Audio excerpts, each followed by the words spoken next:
symptoms. So we need specialist clinics like this, but also rehabilitation services across the community to both support those patients and to learn more about the best treatments for them. Between 60 and 70. Like so many with long COVID, Robert Moore had only a minor coronavirus infection, yet the 30-year-old suffers repeated muscle and joint pain brought on by any physical activity.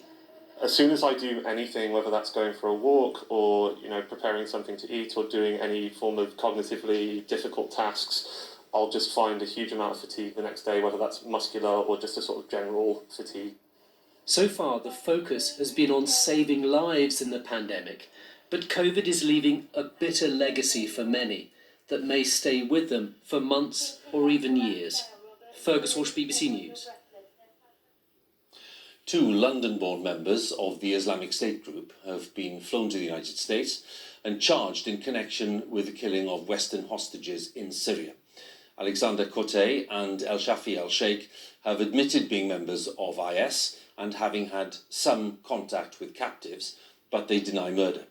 Kotey and El-Sheikh were captured in Syria back in January of 2018 and are said to have been part of a cell of executioners known as the Beatles because of their British accents. They are allegedly responsible for the killings of a number of Western captives, including the Britons Alan Henning and David Haines. Our correspondent Barbara Plett-Usher is at the court in Virginia with the latest for us. What's been going on, Barbara?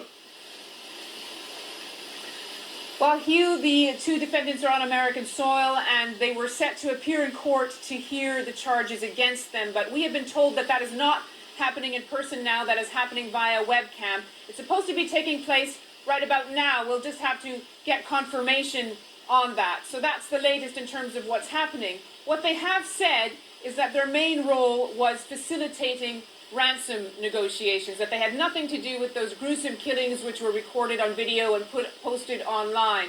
But the indictment has said that they took part in physical and psychological violence, prolonged physical and psychological violence, and that they were part of a hostage-taking that resulted in death. And American prosecutors feel they have quite a strong case, especially since they just got some additional information from the UK, and they've been looking for that for many years, or for a number of years, but the holdup was that there is a capital punishment in the USA, and there isn't capital punishment in the UK. And finally, in July, the Attorney General here promised that prosecutors would not seek the death penalty, and so that was the big breakthrough for the trial to go ahead. And of course, there are British victims, as you mentioned in your intro, and judicial officials have acknowledged that. But this trial is going to be about the 4 American victims, and it's very important to the families in particular who see it as the best way to ensure that the Islamic State group doesn't get the last word.